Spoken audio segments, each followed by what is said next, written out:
pues ya estamos aquí para entregarles la segunda entrega de eritrocitos de parte del MRC-101, así que no paren de reparar en halagos, y comencemos con metabolismo del eritrocito. Los precursores de la serie roja, hasta la maduración del reticulocito, tienen mitocondrias y, por tanto, tienen un ciclo de Krebs activo para el metabolismo oxidativo de la glucosa.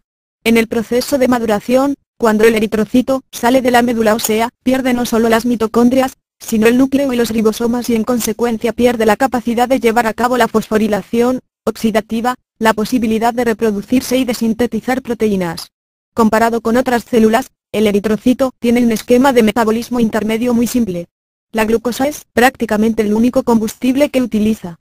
Este carbohidrato atraviesa la membrana eritrocitaria por difusión facilitada y dentro de la célula roja es convertido en glucosa 6-fosfato. Del 80 al 90% de este metabolito se convierte en lactato mediante la vía glucolítica anaerobia. Por cada molécula de glucosa que se metaboliza, se generan 2 moléculas de ATP y 2 moléculas de NAD se reducen a NADH. Alrededor del 10% de la glucosa 6-fosfato intracelular es oxidada a través de la vía de la pentosa fosfato, cortocircuito hexosa monofosfato, mediante la que se reducen 2 moléculas de NADP a NADPH por molécula de glucosa.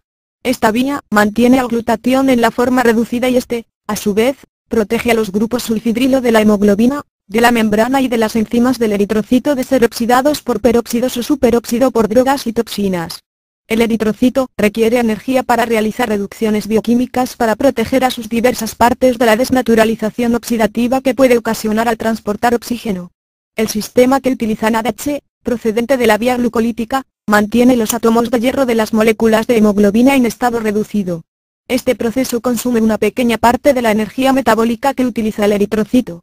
De acuerdo con su estructura simplificada, el eritrocito tiene acciones metabólicas simples. La mayor parte del ATP que se genera por la glucólisis se gasta en operar la bomba de sodio y potasio. Algo de la energía metabólica se gasta en mantener y reparar la membrana celular. Algunas de las proteínas de la membrana celular se fosforilan mediante ATP y cinasas de proteínas, pero se desconoce el significado fisiológico de este proceso.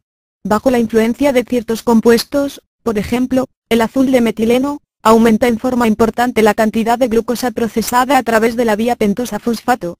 Este es un factor de considerable importancia en la fisiopatología de la hemólisis en pacientes con deficiencia de enzimas de esta vía. Una tercera vía para el metabolismo de la glucosa en el eritrocito, no genera energía, sino que cambia la afinidad de la hemoglobina por el oxígeno. Esta vía, denominada vía de Rapoport-Lewering, es controlada por la enzima mutasa del disfosfoglicerato y genera 2,3 de PG, compuesto que al unirse a las cadenas beta de la desoxihemoglobina, reduce su afinidad por el oxígeno. Cuando el 2,3 de PG disponible se une a la hemoglobina, la reserva metabólica decrementa, y esto hace que la enzima mutasa del disfosfoglicerato se active y desvíe a metabolitos intermedios de 3 carbonos, triosas de la vía glucolítica, para convertirlos en 2,3 de PG y aumentar la reserva metabólica. Esto causa la pérdida de 2 moléculas de ATP por cada molécula de glucosa. En apariencia no tiene ningún efecto significativo en la capacidad del eritrocito para llenar sus requerimientos energéticos. El estudio de las anemias hemolíticas, debidas a defectos en las enzimas de la vía glucolítica o de la vía pentosa-fosfato, es un ejemplo de la retroalimentación mutua que existe entre las ciencias básicas y las ciencias clínicas, durante la que ambas aumentan su caudal de conocimientos. El estudio de los defectos enzimáticos de los eritrocitos de ciertos pacientes ha proporcionado información valiosa sobre el control metabólico de los eritrocitos normales. Se muestran la vía glucolítica, Embden-Meyerhof, y la vía de la pentosa-fosfato, cortocircuito hexosa monofosfato, y se señalan algunas deficiencias enzimáticas específicas que afectan a una u otra, y las enzimas que son con más frecuencia afectadas, las que se afectan en raras ocasiones y en las que no se ha descrito alteración hasta el momento. La función primordial del eritrocito es el transporte de oxígeno de los pulmones al resto de los tejidos. También participa en el control del equilibrio ácido-básico de la sangre y en el transporte de otros gases sanguíneos, como el dióxido de carbono.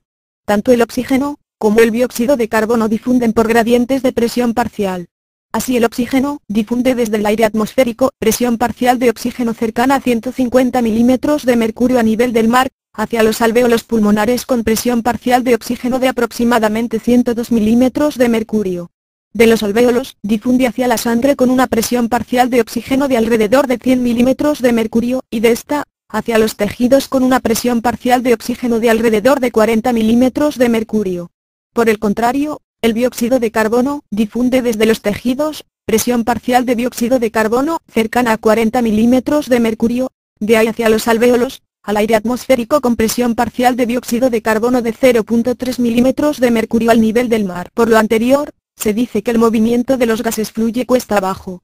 Aquí se aprecian las presiones parciales del oxígeno y el dióxido de carbono en su recorrido del aire hasta los tejidos del organismo. Estos difunden siguiendo gradientes de presión parcial descendente. La mayor parte del oxígeno transportado en la sangre se halla combinado con una proteína transportadora llamada hemoglobina. La eficacia de esta proteína transportadora es tal que incrementa 70 veces la capacidad transportadora de oxígeno de la sangre. El dióxido de carbono transportado en la sangre se transforma en otros compuestos químicos, principalmente bicarbonato, HCO. Las reacciones químicas reversibles, que convierten el dióxido de carbono en otros compuestos, se llevan a cabo en el eritrocito, pero los compuestos resultantes difunden nuevamente al plasma, en su mayor parte, y son transportados por este hacia los pulmones. La llegada de oxígeno a un tejido determinado, no depende solamente de los eritrocitos y de su contenido de hemoglobina, también dependerá de la cantidad de oxígeno que entra a los pulmones, del intercambio alvéolo capilar de gases y del riego sanguíneo del tejido en cuestión. Cada molécula de hemoglobina está formada por 4 subunidades. Estas reaccionan, cada una con una molécula de oxígeno. Cada molécula de hemoglobina es capaz de transportar 4 moléculas de oxígeno. Cada subunidad de hemoglobina contiene un átomo de hierro en estado ferroso. Este se combina, en forma reversible, con una molécula de oxígeno. Como el hierro permanece en estado ferroso, la reacción se denomina oxigenación y no oxidación, en cuyo caso sería irreversible. La reacción entre la hemoglobina y el oxígeno es muy rápida y requiere de 0.01 segundos. La desoxigenación también es muy rápida. La curva de disociación de la hemoglobina relaciona el porcentaje de saturación de esta con la presión parcial del oxígeno. Tiene forma sigmoidea porque la combinación de la primera subunidad de hemoglobina con una molécula de oxígeno aumenta la afinidad de la segunda unidad por el oxígeno.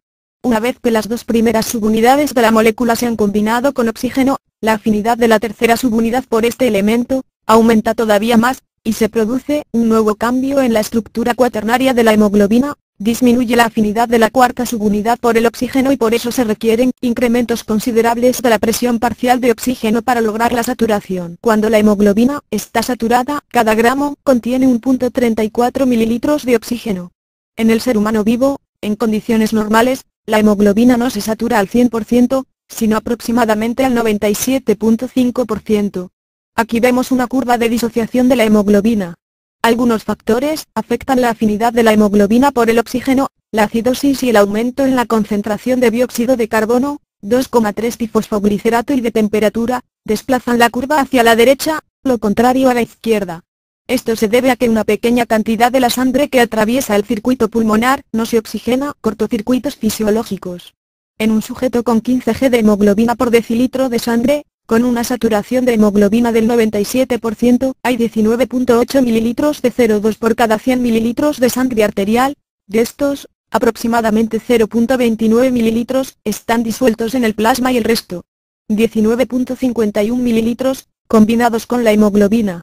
En la sangre venosa, en condiciones de reposo, la hemoglobina se encuentra saturada al 75% y el contenido total de oxígeno es de 15.2 mililitros de CO2 por cada 100 mililitros de sangre, de los cuales 0.12 mililitros están disueltos en el plasma y 15.1 mililitros están combinados con la hemoglobina. Así, en condiciones de reposo, los tejidos extraen cerca de 4.6 mililitros de CO2 de cada 100 mililitros de sangre que pasa por ellos. De ese total, 0.17 mililitros corresponde al oxígeno que estaba en solución en el plasma y el resto es liberado de la hemoglobina.